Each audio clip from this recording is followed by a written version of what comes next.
Welcome to this week's edition of Flashback Friday, your opportunity to get some good review by listening to episodes from the past that Jason has handpicked to help you today in the present and propel you into the future. Enjoy. This show is produced by the Hartman Media Company. For more information and links to all our great podcasts, visit hartmanmedia.com.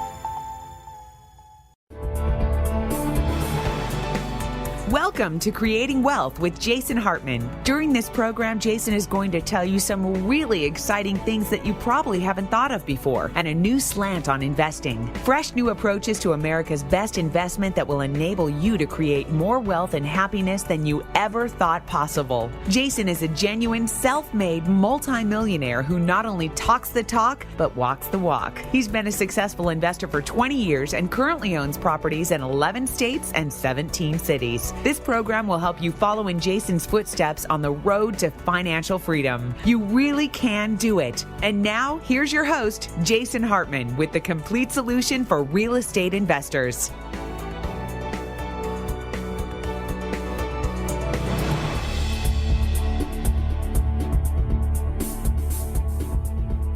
Welcome to the Creating Wealth Show. This is your host, Jason Hartman, and this is episode number 289. And you know what that means. 290 is next, and that will be a 10th show. And on 10th shows, we go off topic and talk about something of general life interest. And for show number 290, we will have Sonia Arison, who is the author of 100 Plus. We're going to talk about the search for the fountain of youth and longevity and how we're all living longer and longer. And, you know, I think that has huge impacts on our investment choices, very positive ones actually, and I think that's another thing that bodes well for owning income property. But the downside of living so long is that we will outlive our money, and so we had better be planning for ourselves and be doing all the right things to make sure that we can stay solvent through a nice, long, happy, successful, and prosperous life. So that'll be show number 290, but today on number 289, we have Max Keiser, and Max was actually recommended as a guest by one of the couples on our Atlanta property tour a couple of months ago. So again, thank you for that recommendation. And we will be here with Max Keiser as our guest today in just a few moments.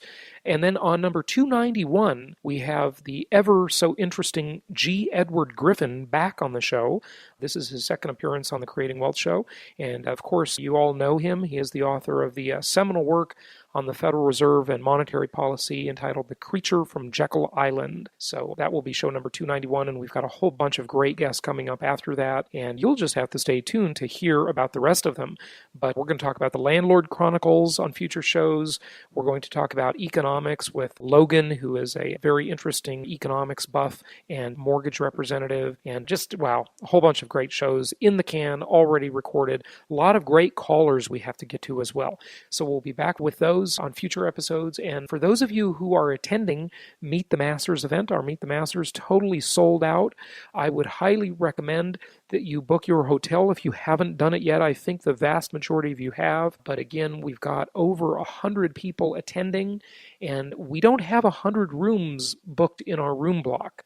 And I know some of you are coming as couples and, of course, doubling up, and you don't need 2 rooms. But I just want to make that one reminder to you that if you don't have your hotel room booked at the Hyatt Regency Irvine, be sure to do that, and be sure to get in on our room block. Just mention Jason Hartman and the Meet the Masters event, and you should be good to go for our discounted prices on the room block. And as I recall, that price is $119 per night at the Hyatt Regency Irvine. So we'll look forward to seeing you there. And if you cannot attend, be sure to get a copy of our Meet the Masters home study course at jasonhartman.com in the products section. And that, again, is a sort of best of Meet the Masters where we've got 22 different speakers, more than we have for any live Masters event, and I think you'll really, really like that. It's a great course, 500 pages of PDF download, which is all the slides from all the presenters. And by the way, this is stuff you don't get when you actually attend the live event, so be sure to check that out at jasonhartman.com under the products section and take advantage of that. So we will be back with Max Keiser here in just a moment.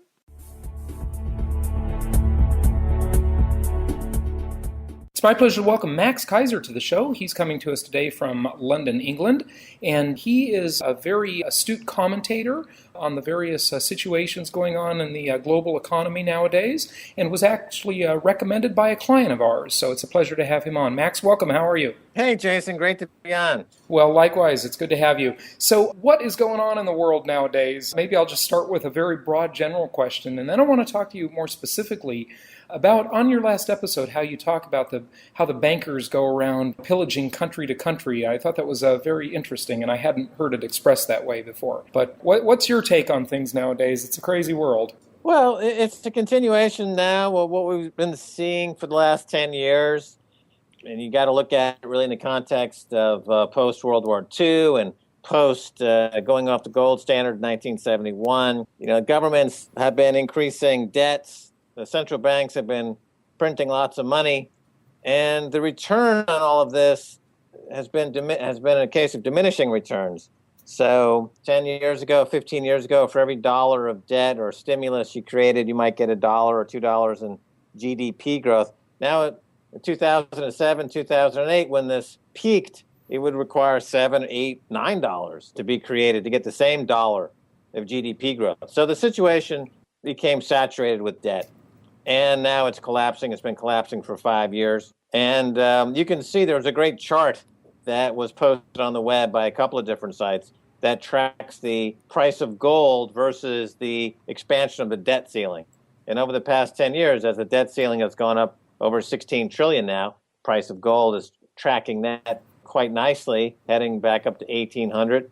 And of course, the debt ceiling and the debt loads are going to continue to go up sharply, and so too the price of gold. So for 10 years, we've been saying really gold and silver are the only shelter in the storm, and that's worked out pretty well. Right. And you know what's interesting, it's like, a drug addict. I mean, in the beginning, it doesn't take much for the drug addict to get their fix. But after a while, they become so tolerant to it. Maybe that's really the same thing that's happened to these economies around the world with more fiat money creation.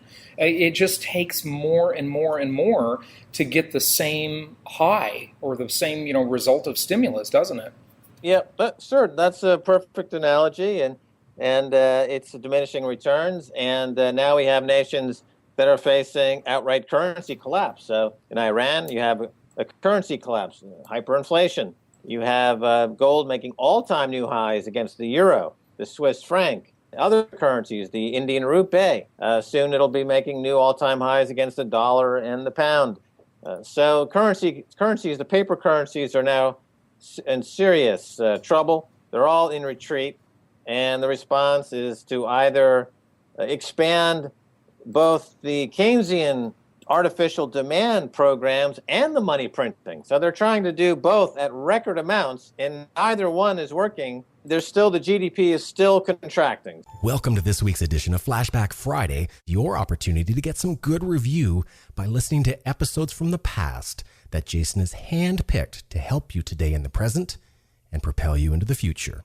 Enjoy. So none of those are working. None of those tools are working, and currency collapse, hyperinflation is now baked into the cake. Yeah, I agree with you. The only real question, though, Max, is when it comes to the United States, it really seems like it is different because for the time being, we've got the reserve currency, we've got the big military to bully the rest of the world around to play our game, to make China and Japan and other countries buy our debt and force countries to trade in the dollar and keep it as the reserve currency. There's a lot of mutiny against this for sure, but the question really becomes for how long can they just keep putting off the inevitable? Maybe they can put off the inevitable for 5 years, 10 years, 50 years. I don't know. I mean, who knows? This has never really happened before. Yeah, I agree with you that the U.S. and the U.K. are probably going to be the last two to collapse. The U.S. has the world reserve currency status. The U.K. is the global epicenter for global bank fraud. So AIG went through London, Lehman Brothers, the London Whale from JP Morgan, Bernie Madoff, all these things go through London. So they have a tremendous franchise in global bank fraud, and that's going to insulate them to some degree. I think as now Spain is going under and losing its sovereignty, and Italy is now on the radar as being a country that's set to collapse, and it will lose its sovereignty as well. We know what's happening in the Eurozone. But the big wild card in the next 12 to 24 months is probably going to be Japan. Japan world's number 2 biggest economy, set to go through a currency collapse and implode like Greece. They've got absolutely horrible economic conditions there. And I think that will be really set the stage for this global currency collapse. Then, yeah, it's true, you might have dollars and you might have British pounds, but the turbulence and the volatility is going to be so outrageous at that point that people are not going to be making that relative judgment anymore with any degree of assurity. You're going to see some very powerful social unrest, I believe. And where do you think that social unrest will be, or will it just be widespread? Will it be everywhere? Well, I call this the global insurrection against banker occupation. I love it. I love that. And as a matter of fact, I've minted up some 1-ounce silver rounds that have that printed on it. It says global insurrection against banker occupation on one side. And then this is a new silver round that's 100% made from recycled silver. So it's trying to mop up the kind of the recycled silver that's out there. What's interesting about that, Max, by the way, I love the sort of dark humor in that, by the way. But what's interesting about it is it reminds me of, I think it was post-Civil War in the U.S., they had these coins, and God forgive me, I just don't remember the name, but where people were so angry that they minted their own coins, and they were like these complaint or protest coins. Maybe you know what that was, but I just can't remember right now. I have a few of them. If you're a reader of Friedrich Hayek, of course, he called for people to create their own currencies, and the currencies should compete. And what's happening now? You've got in the UK several towns are creating their own currency. Most principally in Bristol has its own currency, the Bristol pound, which is you can pay your taxes in it. They print it in Bristol. It's good in Bristol. It's becoming a major currency. People are, of course, I've got the silver Keiser, which is a recycled silver round. You've also got Bitcoin, which is a coin that's on the web backed by cryptology. It's a cryptocurrency, which is competing with all these other currencies. So this is really the response people have to the collapse in the fiat money that's put forward by these various central banks, and the central banks simply can't control the system anymore. They just have no control. So the people are taking matters into their own hands. Now, in terms of Europe, what you spoke at the top of the show, the collapse of these various European countries, if you look at it, you'll notice that it happened in the order of their vulnerability and size. So first you had putting Iceland aside for a second, because that's kind of a special case. But on the continental Europe, Ireland, which had a GDP of $400 billion, it's almost, not even as roughly the size of Exxon Corporation at that time. I mean, that was a country, and Greece also with a $350 to $400 billion market cap, you could call, or GDP. These countries effectively have been exposed to a leveraged buyout. So you have all these hedge funds. John Paulson was in Athens with Lloyd Blankfein from Goldman Sachs, with Papandreou, the head of Greece, and they were talking about the collapse of Greece. They made billions on the collapse of Greece. They used the profits from the collapse of Greece to then go after these other countries like Portugal, now Spain. They're building this war chest to go after these huge countries. They collapse the countries. The countries lose their sovereignty. They give away their sovereignty to like the IMF. And the Troika was called the Troika, IMF, EU, and ECB, the European Central Bank. And they're making out like bandits. Germany is quite happy. They're running everything out of Frankfurt, so they're getting a play on all this. They're managing the federalization of Europe. They're quite happy with what's happening. And everyone else is losing their sovereignty. France is now really starting to get nervous. They're under attack. But I think Spain is definitely going to lose its sovereignty, and then Italy. And, of course, Italy has 2,400 tons of gold. It's got one of the top 5 biggest gold positions in the world. And just like Greece had to give away their 111 ounces of gold away to the IMF, they've lost it now as part of the... Tons, I believe you meant to say.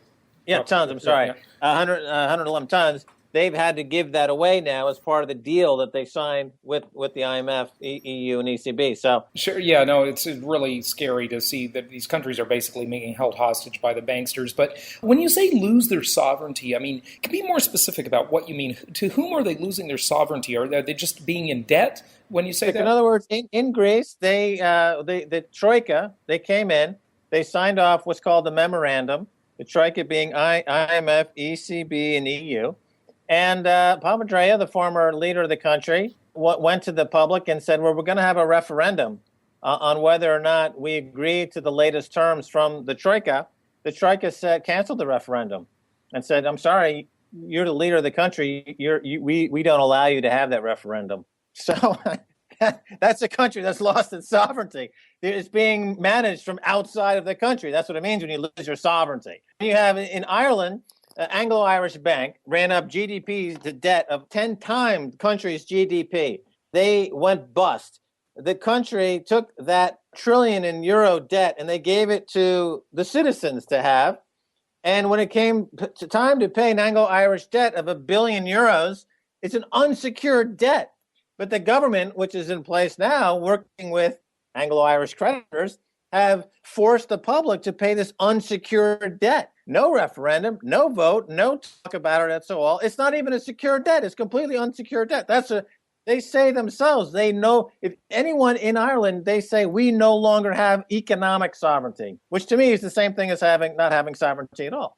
So those two have lost their sovereignty. Spain will soon lose its sovereignty. They'll parachute in a technocrat. They'll get rid of the current administration, current leadership. They'll answer to Brussels, ECB, these other institutions from a centralized, federalized Europe. So they no longer have their self-determination. They no longer run their countries, run from outside. That's what it means. That's what's happening. Yeah, unbelievable. It really is unbelievable. Max, it sort of begs the question as to, is this a conspiratorial thing? I mean, is this just some private companies? Well, they're not private, they're public many times, but are they just bankers, in other words, and business people who are just looking to exploit situations? Or is there some sort of a concerted effort here? I mean, it almost seems methodical and systematic the way they're going about this. Well, I've worked on Wall Street for many years, and I can tell you exactly what's going on.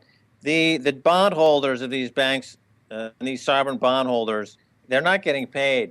So what they're doing is they're rolling up their bonds into new issues. They're re-securitizing. And they're using new lending facilities that are European-wide to roll up the bad debt, to re-securitize, to extend the maturity, and to put a new coupon rate on these new bonds. So it's just a roll-up.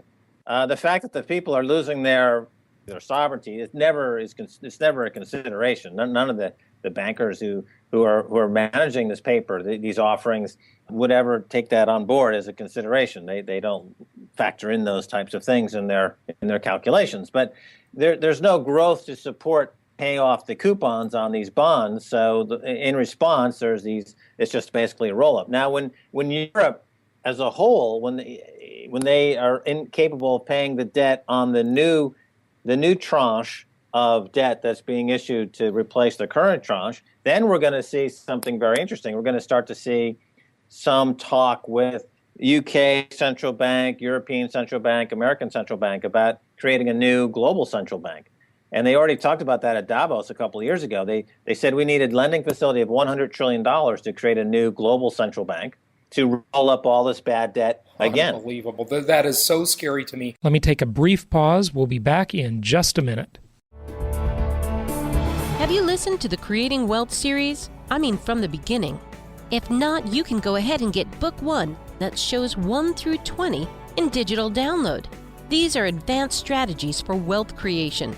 For more information, go to jasonhartman.com.